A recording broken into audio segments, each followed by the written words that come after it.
नमस्कार, मैं हूं प्रशांत चुरहे। कोरोना का खतरा एक बार फिर तेजी से बढ़ता चला जा रहा है और इस कोरोना के कहर से बचने के लिए सबसे ज्यादा जरूरी है कि हम मास्क पहनें।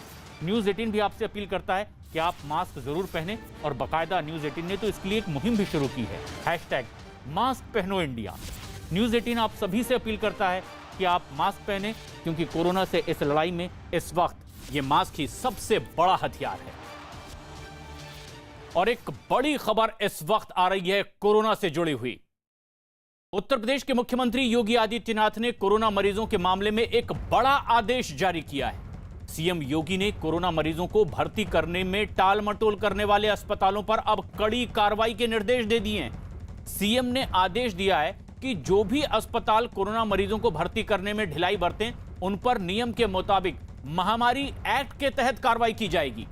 इसके साथ ही साथ सीएम योगी ने प्रदेश के कई मेडिकल कॉलेज और अस्पतालों में अब नए ऑक्सीजन प्लांट लगाने के भी निर्देश दिए हैं। साथ ही 15 मई तक उद्योगों के लिए जाने वाले ऑक्सीजन पर भी अब उत्तर प्रदेश में रोक लगा दी गई है, ताकि अस्पतालों में इसका सही इस्तेमाल हो सके, मरीजों तक उचित मात्रा में ऑक्सीजन पहुंच सके। अजीत हमारे सहयोगी फोन लाइन पर मौजूद हैं। अजीत, खुद कोरोना पॉजिटिव हैं, लेकिन प्रदेश के स्वास्थ्य पर नजर बनाए हुए मुख्यमंत्री योगी आदित्यनाथ ने किस तरह के और नए आदेश दिए हैं? देखिए, बिल्कुल प्रशांत, लगातार मुख्यमंत्री वर्चुअल मीटिंगें कर रहे हैं, वीडियो कॉन्फ्रेंसिंग कर रहे हैं, जबकि खुद कोविड पॉजिटिव हैं। अब उन्होंने एक बड़ा आदेश किया है कि जो भी हॉस्पिटल है और कोरोना संक्रमित मरीजों को भर्ती करने में हीला हवाली कर रहे हैं, उनके खिलाफ कार्रवाई की जाएगी। डीएम और सीएमओ को उन्होंने वीडियो कॉन्फ्रेंसिंग करके कह दिया कि ऐसे अस्पताल जो लापरवाही बरत रहे हैं या ढिलाई, उनके खिलाफ एपिडेमिक एक्ट के तहत कार्रवाई की जाए, उनके खिलाफ मुकदमा दर्ज की जाए और चिकित्सा शिक्षा विभाग से रिपोर्ट भी मांगी है। साथ ही उन्होंने कहा कि जो उद्योग उत्तर प्रदेश में चल रहे हैं, जहां ऑक्सीजन की सप्लाई थी, उसको 15 मई तक रोक लगा दी गई है। खाद्य सुरक्षा औषधि जो आयुक्त हैं अनीता सिंह की तरफ से मुख्यमंत्री के निर्देश के बाद आदेश भी जारी कर दिया गया। और इसके साथ ही राजकीय मेडिकल कॉलेज सहारनपुर, अंबेडकर नगर, आजमगढ़, बांदा सहित कई जो मेडिकल कॉलेज है, वहां पर ऑक्सीजन प्लांट की स्थापना का भी निर्देश दिया, जिससे कोविड के भरने जो मरीज भर्ती हो रहे हैं, जिनको ऑक्सीजन की ज्यादा जरूरत पड़ रही है, काफी किल्लत ऑक्सीजन की आ रही है, उसको देखते हुए उन्होंने कई मेडिकल कॉलेजों में और महाविद्यालयों में ऑक्सीजन प्लांट की स्थापना का भी निर्देश दिया। और सीधे तौर पर कहा है कि मेडिकल ऑक्सीजन के उत्पादनकर्ता व रिफिल द्वारा जो इंडस्ट्री को दी जा रही थी, अब वो सीधे उसको रोक लगाते हुए वो अस्पतालों को दी जाए, जिससे किसी भी मरीज को ऑक्सीजन की कमी ना हो, इसकी आपूर्ति अनवरत बनाए रखा जाए। और ऑक्सीजन के सभी निर्माताओं को सीधे सरकार की तरफ से चिट्ठी गई है, नोटिफिकेशन जारी किया गया कि अब वो ना तो अधिक मूल्य पर बेचेंगे और ना ही अगले आदेश तक किसी उद्योग को देंगे। तो बड़ा आदेश मुख्यमंत्री की तरफ से किया गया है प्रशांत जी। तो अगर इलाज में टाल मटोल, तो महामारी एक्ट के तहत अस्पतालों पर अब उत्तर प्रदेश में कार्रवाई होगी। लेकिन अजीत, जो सबसे अहम बात है, दलील अस्पतालों की ओर से यह दी जाती है कि बेड नहीं है और अब कमी पड़ रही है। क्या उस दिशा में कोई और ऐसे कदम उठाए गए हैं कि वो इस तरह की दलील ना दे पाए अस्पताल संचालक? देखिए, मुख्यमंत्री ने एक वीडियो कॉन्फ्रेंसिंग करके, जिसमें स्वास्थ्य मंत्री भी थे, चिकित्सा शिक्षा मंत्री थे, सभी कमिश्नर्स और मंडल आयुक्त थे, उनको साफ कर दिया है कि जो हॉस्पिटल हैं, अब सभी हॉस्पिटलों में ओपीडी बंद करा दिया है। ओपीडी के साथ साथ पूरे हॉस्पिटल को अब कोविड हॉस्पिटल बनाया जा रहा है। 10,000 अतिरिक्त बेड बनाए जा रहे हैं हॉस्पिटलों में, ऑक्सीजन के सिलेंडर लगाए जा रहे हैं, ऑक्सीजन की सप्लाई की जा रही। तो सारे अस्पताल हो, चाहे निजी हो, चाहे सरकारी हो, या फिर जो स्वायत्त शासी हैं, सभी को मुख्यमंत्री की तरफ से कहा गया कि बेडों की संख्या बढ़ाई जाए और उसके लिए एक टीम भी गठित की गई है प्रशांत। तो बेड की संख्या बढ़ाने के आदेश दे दिए गए हैं, ओपीडी बंद करवा करके। साथ ही साथ अगर टाल मटोल इलाज में हुई तो महामारी एक्ट के तहत कार्रवाई होगी। और औद्योगिक संस्थानों से भी अपील की अब ऑक्सीजन की सप्लाई की जरूरत मरीजों के लिए ज्यादा है, इसलिए वहां इस्तेमाल हो। कोरोना से जुड़ी एक बड़ी खबर इस वक्त आ रही है। देश में कोरोना के मामलों ने अब तक के सारे रिकॉर्ड तोड़ दिए और लगातार दूसरे दिन कोरोना के मामले 2 लाख के पार पहुंच चुके हैं। पिछले 24 घंटे में कोरोना के नए केस 2,17,000 के पार हो गए हैं, जो कि अब तक का सबसे बड़ा आंकड़ा है। वहीं 24 घंटे के भीतर ही कोरोना से लड़ते हुए 1,185 लोगों ने अपनी जान भी गंवा दी है।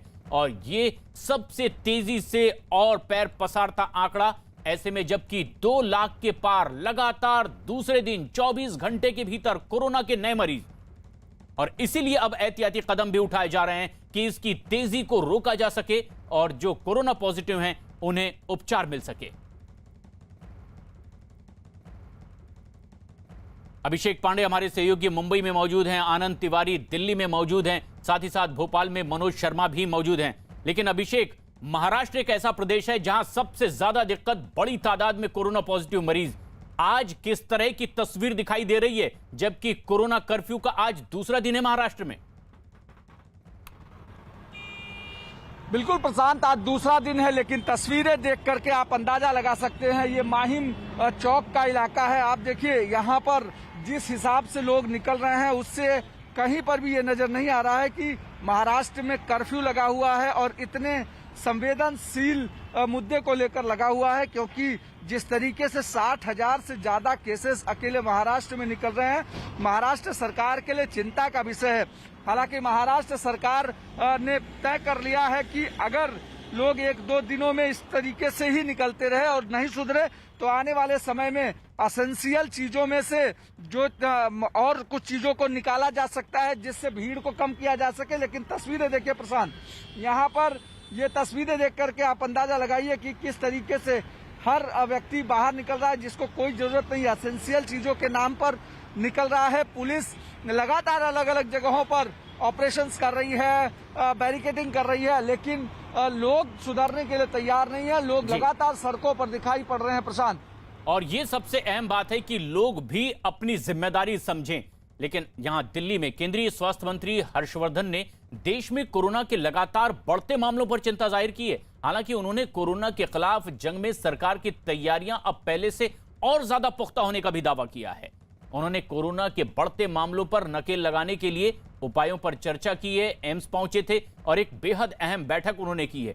कोरोना के नए वेरिएंट के मामलों में अब तेजी से जो इजाफा हो रहा है, इसे एक बेहद अहम वजह डॉक्टर हर्षवर्धन ने बताया। हमने कोविड के खिलाफ जंग शुरू की तो हर फ्रंट पर हमारे पास तकलीफ थी, कमी थी, लेकिन अनुभव से हम लोगों ने सीखा कि चैलेंज को जो है अपॉर्चुनिटी में बदला जा सकता है। हर चैलेंज को ओवरकम किया जा सकता है। सारे देश ने 15-20 लाख से ज़्यादा डेडिकेटेड कोविड के बेड्स क्रिएट कर दिए। सारे देश में PPE kits, N95 mask, ventilators, पर्याप्त टेस्टिंग के लिए लेबॉर्ट्रीज, पर्याप्त टेस्टिंग के लिए किट्स और बाद में अभी वैक्सीनेशन, ये सारी चीज़ें हम लोगों ने 1 साल में क्रिएट की। कोविड के खिलाफ लड़ने की स्ट्रैटेजी सारे देश ने मिलकर विकसित की। अभी जो है हम लोग ये एसेस कर रहे हैं कि हमें और क्या क्या चीज़ें हम लोग और एडवांस में भी स्ट्रेंथन कर सकते हैं। वही आज की हमारी इस एम्स की विजिट का लक्ष्य है। व्यवस्था हम और बेहतर कर रहे हैं, डॉक्टर हर्षवर्धन देश के स्वास्थ्य मंत्री कह रहे हैं। आनंद तिवारी हमारे सहयोगी लगातार हमारे साथ बने हुए हैं। आनंद, लेकिन नया वेरिएंट, इसकी वजह बताई जा रही है स्वास्थ्य मंत्री की ओर से कि इतने मामले बढ़ रहे हैं, लोगों को राहत मिल सके, ऐसी कोई बात कही गई हो स्वास्थ्य मंत्री की ओर से? जी देखिए प्रशांत, केंद्र सरकार हो या राज्य सरकारें हो, तमाम लोग ये प्रयास में हैं कि कोरोना के जो केस हैं उसमें जो ट्रांसमिशन चेन है उसको तोड़ा जाए और जो केस लगातार बढ़ रहे हैं उनमें कमी आए। इसीलिए लगातार हर संभव प्रयास किए जा रहे हैं, सख्ती बरती जा रही है। और इसीलिए दिल्ली में आज रात से सोमवार सुबह तक जो है वो जो है पूरा कर्फ्यू देखने को मिलेगा, लॉकडाउन देखने को मिलेगा। जाहिर तौर पर इससे आने वाले दिनों में जो कोरोना के केस होंगे देखना होगा कि क्या उनमें कमी आती है। लेकिन लोगों के रोजगार पे जरूर असर पड़ा है प्रशांत। हमने कई मार्केट देखे और आज हम जनपद मार्केट पे एक बार फिर से रिपोर्टिंग करने यहाँ, हालांकि अभी मार्केट खुले हैं, लेकिन जो दुकानदार है वो काफी निराश है। उनका कहना है कि जिस तरह से जो भीड़ आती थी, कोरोना के जो केस बढ़ रहे हैं उसके बाद से वो भीड़ एकदम से कम हो गई है। कुछ दुकानदारों से यहाँ पे बात करते हैं जो अभी अपनी दुकान यहाँ पे खुल रहे हैं। भाई साहब, आपकी ग्राहकी पे असर पड़ा है? बहुत असर पड़ा है सर, बहुत ज्यादा। बोनी हो जाए तो बट्टा नहीं होता है, बट्टा हो जाए तो बोनी नहीं होता है, ऐसा असर पड़ा है। और ये वजह कोरोना, जो लोग डर के मारे नहीं आ रहे हैं। हाँ, कोरोना की वजह से डर के मारे नहीं आ रहे हैं। जहाँ चुनाव हो रहा है वहाँ कोरोना नहीं है, जहाँ चुनाव नहीं है वहाँ कोरोना है, जहाँ लाखों के तादाद में पब्लिक है वहाँ कोरोना है नहीं। और ये तो मार्केट भरा रहता था पूरा भीड़ से, भरा रहता था, लेकिन अभी जैसे काम थोड़ा सा स्टार्ट हुआ है, हाँ। उसी बिल्कुल खत्म हो गया ये। तो देखिए बिल्कुल लोगों की ये आधारभूत दिक्कतें हैं जो लोग अपनी यहाँ पर परेशानी बता रहे हैं कि ये मार्केट खचाखच भरा होता था। मेरे कैमरा पर्सन ईश्वर आपको दिखाएंगे, लेकिन प्रशांत यहाँ पर भीड़ नदारत है। हालांकि बाजार अभी खुले हैं, लेकिन हमने दोपहर की तस्वीरें भी यहाँ पे देखी हैं और शाम की तस्वीरें देखी हैं। भीड़ बिल्कुल जिस तरह से पहले आती थी लोग खरीदारी करने, अब लोग कम निकल रहे हैं। जाहिर तौर पर जिस तरह से कोरोना का ये भयावह रूप जो है वो पूरे देश में देखने को मिल रहा है, जाहिर तौर पर इससे लोग के अंदर एक डर भी है जो बना हुआ है। और ये दिल्ली का मशहूर जनपद मार्केट है, लेकिन ये तस्वीर इसीलिए भी क्योंकि एक बड़ा फैसला दिल्ली सरकार ने किया है। दिल्ली में आज रात 10 बजे से वीकेंड कर्फ्यू लागू हो जाएगा। सोमवार सुबह 6 बजे तक ये कर्फ्यू चलेगा। इसके लिए दिल्ली सरकार की तरफ से कई दिशा निर्देश भी जारी किए गए। दिल्ली सरकार ने शनिवार और रविवार को सिर्फ जरूरी सेवाओं को ही छूट दी गई है। बाजार बंद रखने की बात कही गई है और ऐसे में दुकानदारों की चिंता भी एक बार फिर बढ़ गई है। दुकानदारों का कहना है कि इस साल किसी तरह तो उनका कारोबार जैसे तैसे पटरी पर लौटता दिखाई दिया था, लेकिन फिर एक बार इस तरह की पाबंदी की वजह से उनकी रोजी रोटी पर मार पड़नी तय है। बार बार मार्केटों में लॉकडाउन करना एक अच्छा डिसीजन नहीं है। इससे अच्छा और भी तरीके हो सकते हैं, जैसे वैक्सीनेशन ज़्यादा से ज़्यादा लोगों को लगे और हॉस्पिटल्स अच्छे हों, क्योंकि एक जो फ्लो बना हुआ है मार्केट्स में लोगों का आने का वो फिर से टूटेगा। दैट मीन्स बिजनेसेस बहुत इम्पैक्ट करेंगे। मॉल्स को बंद करने का फैसला अलग बात है, क्योंकि वहाँ पे सारी हवा बंद रहती है। ये तो ओपन एयर मार्केट है, यहाँ तो सारी हवा खुली रहती है, कोई एक दूसरे को कॉन्टामिनेट नहीं कर सकता है। तो मार्केट्स को खुला रखें तो ज़्यादा बेहतर है। एक तरफ से आप बोल रहे हैं कि कर्फ्यू है, रात को 10 बजे के बाद कर्फ्यू है, तो अगर हम होम डिलीवरी या बाहर सर्विस करेंगे तो दुकान तो खोलेंगे, तो फिर वो कर्फ्यू का मकसद तो डिफीट हो रहा है। अच्छा, और बंद रखते हैं तो होम डिलीवरी नहीं कर सकते हैं, ऑनलाइन नहीं कर सकते हैं। असर सिर्फ तिजारत पर ही नहीं, जियारत पर भी पड़ता दिखाई दे रहा है, क्योंकि कोरोना की इस दूसरी लहर से मचे कोहराम के बीच ये बड़ी खबर हरिद्वार से आ रही है। महाकुंभ जहां चल रहा है, लेकिन कुछ अखाड़ों ने फैसला किया है 17 अप्रैल को कुंभ का समापन कर दिया जाए। उत्तराखंड सरकार भी अब हरकत में आती दिखाई दे रही है। न्यूज 18 के अनुपम द्विवेदी की खबर है कि कुंभ को लेकर आज शाम 5 बजे उत्तराखंड के मुख्यमंत्री तीरथ सिंह रावत एक बेहद अहम कैबिनेट बैठक करने वाले हैं। सूत्रों का दावा है कि इस बैठक में कुंभ का समय कम करने और 27 अप्रैल को होने वाले आखिरी शाही स्नान को रद्द करने पर चर्चा होगी। इससे पहले निरंजनी अखाड़े के बाद आनंद अखाड़े ने भी 17 अप्रैल को कुंभ के समापन का ऐलान कर दिया। इन अखाड़ों ने कुंभ में मौजूद सभी साधु संतों से मेले के समापन के बाद हरिद्वार छोड़ने की अपील साधु संतों से की है और कहा है कि कोरोना संक्रमण को देखते हुए लोगों के हित में मेले का समापन अब हो जाना चाहिए। और इसके बाद कुंभ में मौजूद दूसरे अखाड़ों ने भी आज बैठक करने का फैसला किया है। कोई समय हरिद्वार की स्थिति है अच्छी नहीं है। मैं समझता हूँ हमारे अखाड़े में जितने भी अखाड़े, जितने संत महात्मा जहाँ जहाँ कैंप लगे हैं, जितने महात्मा देखे गए, भगत देखे गए, सभी जो है कोरोना के पेशेंट है। इसीलिए हमने एक निर्णय लिया कि हम जो है 17 अप्रैल को ये जो मेले का समापन हम कर दें। और बाकी रही जो 27 का जो स्नान, 27 के स्नान भी जितने महात्मा हमारे अखाड़े के अंदर होंगे वो अपना स्नान करें और वापस आ जाएंगे। जितने भी संत हमारे अखाड़े के संत है, महंत है, भक्त है, मैंने सबसे हाथ जोड़ के निवेदन किया हुआ है कि आप तुरंत जो है हरिद्वार को खाली कीजिए, अपने अपने स्थानों की आप निकल जाइए। आपकी भी सुरक्षा इसी में, हमारी भी सुरक्षा इसी में है। और अब हरिद्वार में ज़्यादा भीड़ लगाना उचित नहीं है, इसीलिए हमने ये, क्योंकि हमारे अखाड़े के भी महात्मा काफ़ी लोग बीमार है, हमारे स्टाफ लोग बहुत बीमार, इसलिए हमने ये निर्णय लिया। श्री महंतों ने, हम दोनों आचार्यों ने बैठ करके यह तय किया कि हम इस कुंभ के, इस 2021 महाकुंभ का जो काल है, उस काल की विषम परिस्थिति को देखते हुए 17 तारीख को हम अपनी छावनी को विराम देंगे। 17 के बाद कोई भी बड़ा कार्यक्रम हमारे शिविर में, हमारे अखाड़े में नहीं होंगे।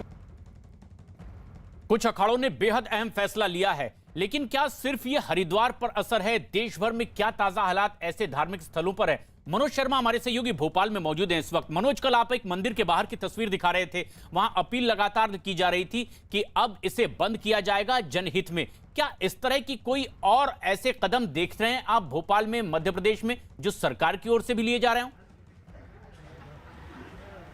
सरकार की तरफ से जाहिर तौर पर महाकाल जैसा जो सबसे बड़ा मंदिर है मध्य प्रदेश का, उज्जैन के महाकाल से लेकर तमाम मंदिर अब पूरी तरह से बंद हैं। लेकिन प्रशांत, मैं आपको बाजार का नज़ारा दिखाऊंगा। जब सरकार कहती है कि कोरोना कर्फ्यू लगा है, अब आप इस नज़ारा डालिए, देखिए इसमें कि जो काम की चीज़ें सरकार ने खोली हैं कि मेडिकल शॉप हो या गैस की दुकान हो या सब्जियों की दुकान हो, लेकिन 5 नंबर का ये मार्केट है और इसमें अभी जो चहल पहल आपको दिखाई दे रही है, तो जो मकसद है कि कम से कम लोग घर से बाहर निकलें, वो मकसद कहीं ना कहीं ख़त्म होता है। कोरोना कर्फ्यू सरकार इसको नाम दे रही है। हालांकि लोगों को अब इतनी जागरूकता लोगों में है कि वो कम से कम मास्क लगाए हुए हैं। आप हमारे सामने देख सकते हैं जो मतलब तमाम लोग हैं, हालांकि मास्क लगा के ही घूम रहे हैं। 10,000 का आंकड़ा, मध्य प्रदेश में 10,000 से ज़्यादा जो रोज़ का काउंट है, रोज़ के मरीज़ हैं वो 10,000 से ज़्यादा हो चुके हैं। 50,000 से ज़्यादा जो एक्टिव केस हो चुके हैं। और जो मध्य प्रदेश का पॉजिटिविटी रेट है वो भी सरकार के लिए डराने वाला है। करीब 22% पर जाकर वो पॉजिटिविटी रेट रुका हुआ है।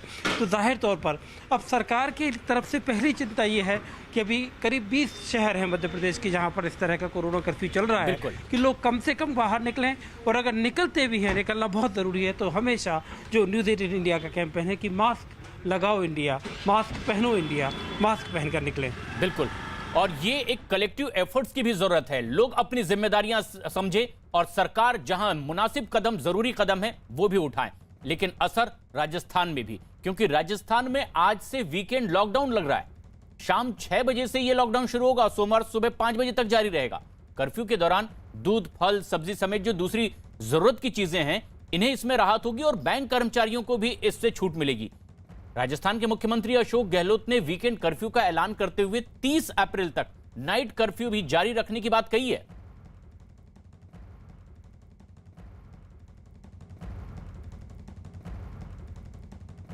कई ऐसे राज्य जो इस महामारी की चपेट में और सख्तियां वहां बढ़ाई जा रही है, लेकिन महाराष्ट्र एक ऐसा राज्य है जहां यह तादाद लगातार बढ़ती जा रही थी। अभिषेक, अब जो सरकार ने फैसला किया है कि कोरोना कर्फ्यू पूरे राज्य में, लेकिन जमीनी हकीकत क्या है? लोग वाकई नियमों का पालन क्या करते दिखाई दे रहे हैं? क्या ये महसूस कर रहे हैं कि उनकी अपनी लापरवाही उनके लिए जान का खतरा, उनके अपनों के लिए खतरा हो सकती है? देखिए प्रशांत, इस पूरे मामले में अभी एक बड़ी खबर आ रही है। मैं अगर आपको खबर बताऊं तो महाराष्ट्र के मुख्यमंत्री ने 4 बजे फिर से एक बार मुंबई को लेकर बैठक बुलाई है। जिस तरीके से मुंबई की तस्वीरें मैं आपको दिखा रहा हूं, ये जो तस्वीरें आपको दिखाई पड़ रही है, हर व्यक्ति बाहर निकला हुआ दिखाई पड़ रहा है। इसको लेकर के महाराष्ट्र के मुख्यमंत्री ने शाम 4 बजे एक महत्वपूर्ण बैठक बुलाई है और उस बैठक में कई पहलुओं पर चर्चा होगी और खास करके क्या कर्फ्यू बढ़ाया जा सकता है क्या, इसको लेकर चर्चा होगी। और साथ ही साथ हाफकिन इंस्टीट्यूट को कल देर रात में मंजूरी केंद्र सरकार ने दे दी है कोरोना वैक्सीन कोवैक्सीन बनाने के लिए। उसकी तैयारियां किस तरीके से होंगी, इन सारी चीजों को लेकर के महाराष्ट्र सरकार की तरफ से महाराष्ट्र के मुख्यमंत्री ने मुंबई के बीएमसी के अधिकारियों के साथ एक महत्वपूर्ण बैठक बुलाई है। प्रशांत, ये बेहद अहम और बड़ी खबर अभिषेक आप दे रहे हैं कि शाम 4 बजे उद्धव ठाकरे एक बेहद अहम बैठक करने जा रहे हैं और जिसमें आगे और सख्तियों पर फैसला लिया जा सकता है, क्योंकि कोरोना कर्फ्यू लगने के बावजूद लापरवाही महाराष्ट्र में देखी जा रही है। लेकिन जो जमीनी हकीकत है वो दिल दहला देने वाली है। दर्दनाक तस्वीरें भी सामने आ रही है। एक ऐसी ही तस्वीर गुजरात के राजकोट से आ रही है, जहां पर कोरोना की दूसरी लहर की वजह से कोहराम मचा हुआ है। राजकोट में पिछले 24 घंटे के भीतर ही 82 लोगों ने कोरोना से अपनी जान गंवा दी है। दर्द, बेबसी, लाचारी की ये तस्वीर आप देखिए गुजरात के राजकोट की। अस्पताल में परिजनों ने दम तोड़ा तो उनके अपने अस्पताल के बाहर किस तरह से चीख चित्कार मचाते व्याकुल नजर आ रहे हैं।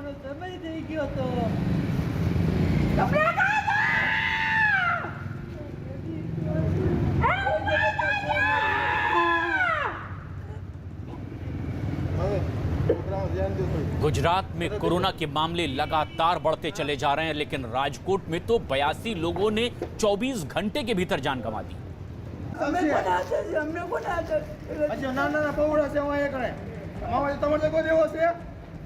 हालात बिगड़ते चले जा रहे हैं। इस बीच एक बड़ी खबर आ रही है, डीआरडीओ की टीम लखनऊ भेजी जाएगी। एक बड़ा फैसला किया रक्षा मंत्री राजनाथ सिंह ने। उनके निर्देश पर डीआरडीओ की टीम लखनऊ जाने वाली है।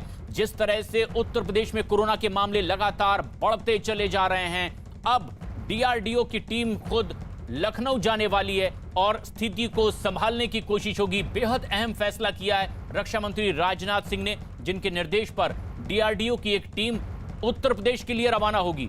लगातार कोरोना के मामले उत्तर प्रदेश में भी बढ़ते चले जा रहे हैं। खुद मुख्यमंत्री योगी आदित्यनाथ कोरोना पॉजिटिव, उनके मंत्रिमंडल के साथ ही पूर्व मुख्यमंत्री अखिलेश यादव भी। और ऐसे में जबकि स्थिति को और संभालने की कोशिश हो रही है, सख्त निर्देश सीएम ने दिए हैं। अब डीआरडीओ की एक टीम लखनऊ पहुंचने वाली है, कोरोना के हालात पर मंथन करेगी, किस तरह से और बेहतरी के लिए कदम उठाए जा सकते हैं, किस तरह का योगदान उसमें हो सकता है, इन सारी चीजों की समीक्षा होगी और वो जरूरी कदम उठाए जाएंगे। लेकिन ये बेहद अहम खबर है इस वक्त की। अमिताभ सिन्हा हमारे वरिष्ठ सहयोगी इस वक्त हमसे सीधे जुड़ रहे हैं फोन लाइन पर। अमिताभ, किस मकसद से डीआरडीओ की टीम लखनऊ जाएगी और इनके वहां जाने के बाद मंथन से किस तरह की राहत की उम्मीद की जा सकती है?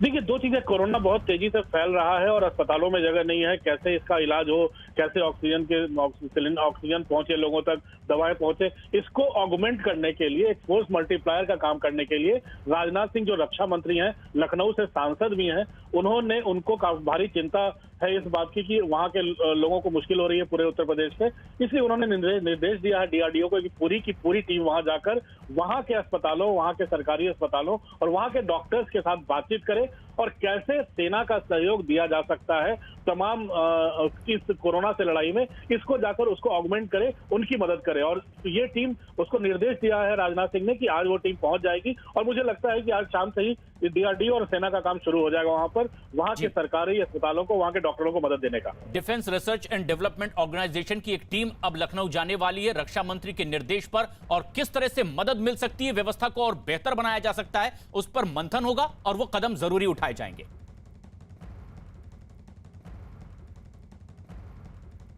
महाराष्ट्र में कर्फ्यू और धारा 144 लगने के बाद भी नागपुर में एक मैदान में लोग मॉर्निंग वॉक और खेलने के लिए पहुंच गए हैं। और ये लोगों की लापरवाही की तस्वीर उस महाराष्ट्र से, जहां बड़ी तादाद में लोग कोरोना की चपेट में आते चले जा रहे हैं।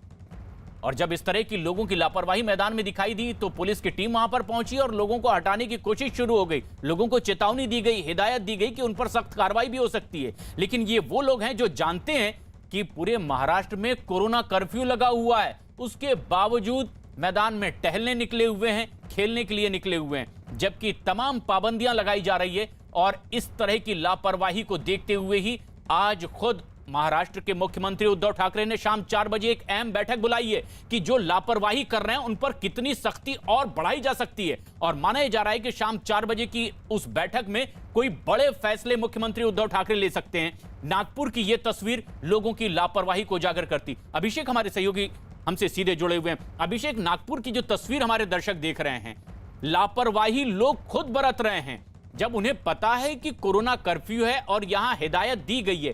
क्या जो अब अहम बैठक होने जा रही है मुख्यमंत्री की शाम 4 बजे, उसमें कुछ और सख्त कदम ऐसे ही लोगों के खिलाफ उठाए जा सकते हैं, इसके संकेत भी हैं?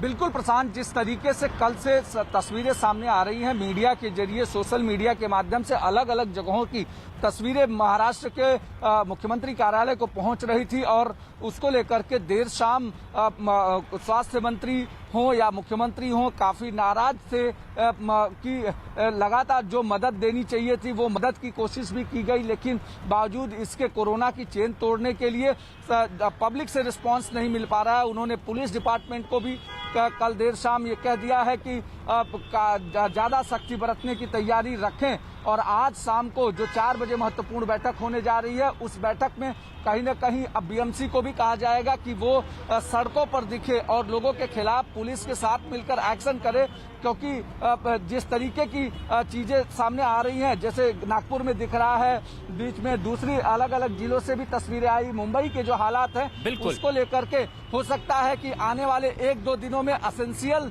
जो चीजें हैं उसमें से कुछ और चीजों को निकाला जा सकता है और इस कर्फ्यू को और कड़ा किया जा सकता है प्रशांत, क्योंकि ये जरूरत दिखाई भी देने लगी है। लेकिन यह जरूरत क्यों आन पड़ी कि अब और सख्ती बरती जाए, और इसे देखते हुए कोई बड़े फैसले भी केंद्र सरकार की ओर से किए जा रहे हैं। और ये एक बेहद अहम खबर इस वक्त की, देश में कोरोना के बढ़ते मामलों की वजह से कई राज्यों में हो रही ऑक्सीजन की कमी को देखते हुए अब केंद्र सरकार ने एक बेहद अहम फैसला किया है। सरकार ने ऑक्सीजन का आयात करने का अब निर्णय लिया है और इसके तहत 50,000 मीट्रिक टन मेडिकल ऑक्सीजन आयात किया जाएगा। इसके साथ ही साथ 100 नए अस्पतालों में पीएम केयर फंड के जरिए ऑक्सीजन प्लांट भी बनाया जाएगा। देश में 12 राज्य ऐसे हैं जहां सबसे ज्यादा कोरोना के मरीज पाए जा रहे हैं। इन राज्यों में ऑक्सीजन की मांग बढ़ती चली जा रही है।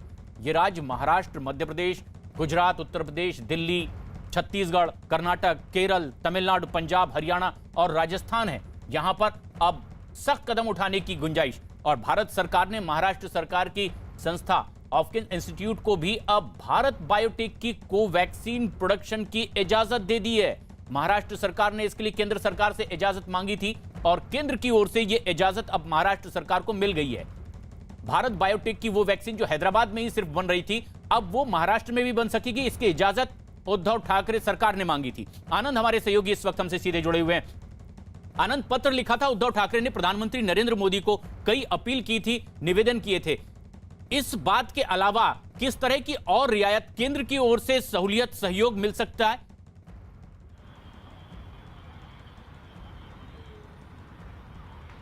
जी देखिए प्रशांत, बिल्कुल जिस तरह से लगातार केंद्र जो है वो राज्यों के जो भी अधिकारी हैं या मुख्यमंत्री हैं उनसे लगातार संपर्क में है और जो हर संभव मदद है वो भी की जा रही है। इसके पहले देश के प्रधानमंत्री ने जो तमाम राज्यपाल थे, उपराज्यपाल थे, उनके साथ भी मीटिंग करी थी। इसके अलावा वर्चुअल तरीके से वो हर राज्य के जो प्रतिनिधि और प्रमुख है उनसे भी जुड़े हुए हैं। तो केंद्र सरकार लगातार मॉनिटरिंग कर रहा है, राज्यों को जो हर संभव मदद है वो भी दी जा रही है। और जिस तरह से महाराष्ट्र में स्थिति सबसे ज्यादा भयावह है देश के अंदर, वहां पर जिस तरह से जो सरकार के ऊपर आरोप भी लग रहे थे कि जो दवाइयां हैं वो समय पे नहीं मिल पा रही, जो इंजेक्शन है उसकी कमी हो गई है, तो वो तमाम चीजों को भी केंद्र सरकार ने पूरा करने का आश्वासन दिया है। तो एक तरीके से एक ज्वाइंट एफर्ट जो है वो देश के तमाम राज्य जो हैं और केंद्र सरकार जो है वो आपसी समन्वय से इस संकट की घड़ी में जो है वो साथ खड़ी हुई है कि जिन भी राज्यों को मदद है जिस तरीके की चीजों की, चाहे वो वैक्सीनेशन की हो, दवाइयों की हो, बेड्स की हो या वेंटिलेटर्स की हो, वो मुहैया कराए जाएं। और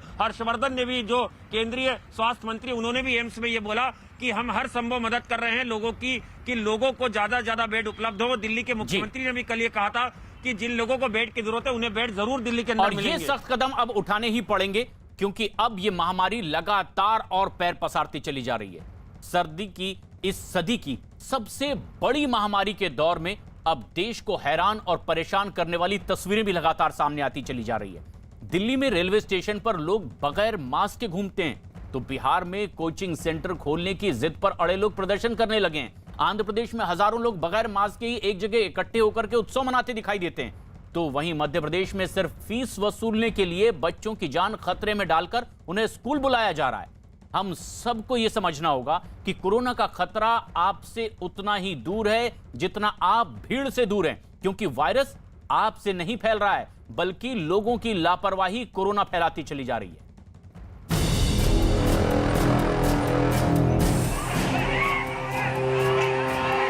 कोरोना के नाम पर लूट बंद करो।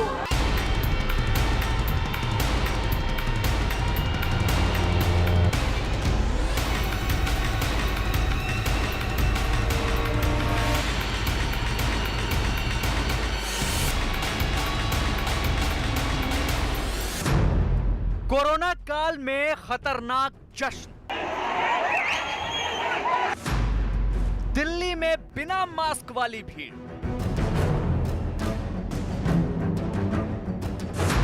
बिहार में कोचिंग सेंटर खोलने की जिद, ऑफिस खुली रहेगी तो कोचिंग भी खुली रहेगी। मंदसौर में फीस के लिए स्कूल खुला। देश में कोरोना की लहर है लेकिन लोगों की लापरवाही उससे ज्यादा कहर ढा रही है। देश में सभी स्कूल बंद हैं, लेकिन मध्य प्रदेश के मंदसौर में जमजम स्कूल खुला है। यहां मासूमों की जिंदगी को खतरे में डाला जा रहा है। कोविड के सारे नियम कानून तोड़कर स्कूल में बच्चों को बुलाया जा रहा है। सोशल डिस्टेंसिंग का पालन नहीं किया जा रहा और न ही बच्चों के चेहरे पर मास्क है। यहाँ तक कि स्कूल चलाने वाली मैडम ने भी मास्क नहीं पहन रखा। पूछने पर मैडम ने बहुत ही हैरान करने वाला बयान दिया। उनका कहना है कि बच्चे ऑनलाइन क्लास में पढ़ते नहीं, इसलिए स्कूल बुलाकर पढ़ाया जा रहा है। 10वीं की परीक्षा नहीं ले रही सरकार, तो आप ये छोटे छोटे बच्चों को क्यों पढ़ा रहे हैं? आज तो बुलाए हैं सर। नहीं, आपकी लंबे समय से शिकायत आ रही थी कि आप अनावश्यक रूप से स्कूल खोल रहे हैं, बच्चों को बुला रहे हैं। सर फोन करके उनको बुलाना। नहीं, बच्चों को कुछ हो जाएगा, कोरोना चल रहा है, कौन जवाबदार है? आपने भी मास्क नहीं लगा रखा, बच्चों ने मास्क नहीं लगा रखा है। हालांकि प्रशासन ने जांच की बात कही है, लेकिन पेरेंट्स का आरोप है कि फीस लेने की वजह से स्कूल जबरन खोला जा रहा है। आंध्र प्रदेश के कुर्नूल का ये वीडियो वायरल है। कोरोना काल तो क्या, सामान्य हालात में भी ये तस्वीर किसी को भी हैरान कर देगी। जिस दौर में आंध्र प्रदेश में 48 घंटे में 4000 से ज्यादा कोरोना मरीज मिले हैं, उन्हीं दिनों में उगड़ी का उत्सव मनाने के लिए सारे नियम कानून को कुचलती भीड़ इकट्ठा हुई। उगड़ी यानी तेलुगु पंचांग के अनुसार नया साल। सोशल मीडिया पर वायरल ये वीडियो कुर्नूल के कईरुप्पाला गांव का है। यहाँ करीब 4000 लोग इकट्ठा होकर 2 ग्रुप में बंट जाते हैं, फिर एक दूसरे पर गाय का गोबर फेंकते हैं। स्थानीय देवता वीरभद्र स्वामी के लिए इस धार्मिक क्रिया का आयोजन किया जाता है, लेकिन सच्चाई यह है कि मौजूदा दौर में बिना मास्क और बिना सोशल डिस्टेंसिंग वाली भीड़ का ऐसा उत्सव ही कोरोना विस्फोट का सबसे बड़ा जरिया बनते हैं। बिहार में कोरोना की वजह से बढ़ रही मरीजों की संख्या और मौत के आंकड़ों के बीच सरकार की तैयारियां नाकाफी साबित हो रही हैं। सब कुछ बंद करने की नौबत आ गई है ताकि कोरोना की रफ्तार को कंट्रोल किया जा सके। लेकिन खगड़िया में धारा 144 लागू होने के बावजूद कुछ कोचिंग सेंटर संचालक जिद पर अड़े हैं। कोरोना गाइडलाइंस तोड़कर कोचिंग सेंटर खोलने के लिए प्रदर्शन भी किया। ऑफिस खुली रहेगी तो कोचिंग भी खुली रहेगी, मॉल खुली रहेगी तो कोचिंग भी खुली रहेगी। शिक्षा विभाग ने सभी तरह के शिक्षण संस्थान बंद रखने का निर्देश दिया, लेकिन 38 प्राइवेट कोचिंग सेंटर के संचालकों ने कोचिंग शुरू करने के लिए प्रदर्शन किया। सभी के खिलाफ केस दर्ज किया गया है।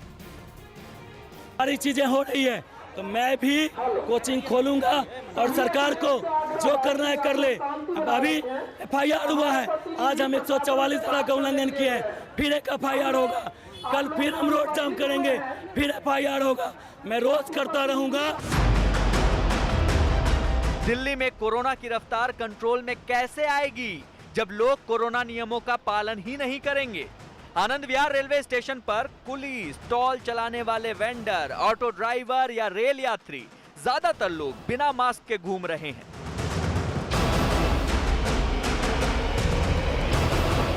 आनंद विहार रेलवे स्टेशन पर हैं। यहाँ लगातार अनाउंसमेंट हो रहा है कि लोग जो है सावधानी बरतें, मास्क लगाएं, सैनिटाइजर का इस्तेमाल करें और हाथों को बार बार धोएं। यहाँ जितने भी स्पीकर लगे हुए हैं उनसे लगातार ये अनाउंसमेंट हो रहा है, लेकिन लोगों ने सावधानी नहीं छोड़ी है। चाहे यहाँ टी स्टॉल चलाने वाले लोग हों, चाहे पैसेंजर हों, चाहे रेलवे के कूली हों, हर कोई लापरवाह है। दिल्ली के आनंद विहार रेलवे स्टेशन जैसी भीड़ भाड़ वाली जगह पर यह लापरवाही तब हो रही है जब रेलवे स्टेशन पर लगातार अनाउंसमेंट हो रहा है कि लोग मास्क लगाएं और सोशल डिस्टेंसिंग का पालन करें। आप तो रेलवे के ही हैं? जी सर। लाइसेंस ही खुली है? जी सर। उसके बाद भी मास्क नहीं लगाते? सर मास्क लगा रहे तो खुसक गया मास्क। पता है ना क्या हालत है? बिल्कुल सर। हाँ जरूर डर रहा है सर, डर कैसे नहीं। तो फिर क्यों नहीं लगाते मास्क? लगा रखा है सर। अभी तो हमारे सामने लगाया। नहीं लगा रखा है, गर्दन में लगा हुआ है। कोरोना की सबसे बड़ी मार झेल रहे मुंबई के पास ठाणे में भी लोग लापरवाह तरीके से घूमते नजर आए। सरकार, प्रशासन और डॉक्टर्स बार बार अपील कर रहे हैं कि बेवजह न घूमें, क्योंकि इससे कोरोना होने और दूसरों तक फैलने का खतरा रहता है। लेकिन ठाणे में पुलिस को कुछ ऐसे लोग मिल ही गए जो बेवजह घूम रहे थे। पुलिस ने उन्हें अपनी वैन में बिठा लिया। मुंबई ठाणे बॉर्डर की ये तस्वीर सबके लिए सबक है। ये वक्त सबके लिए बहुत मुश्किलों भरा है, लेकिन ये भी सच है कि जब हम रुकेंगे तभी कोरोना रुकेगा, क्योंकि वायरस इंसानों के जरिए ही सफर कर रहा है, हमारे जरिए ही फैल रहा है। कोरोना की चैन सिर्फ कर्फ्यू से नहीं टूटेगी, इसके लिए हमें और आपको भी रुकना होगा और लापरवाही रोकनी होगी।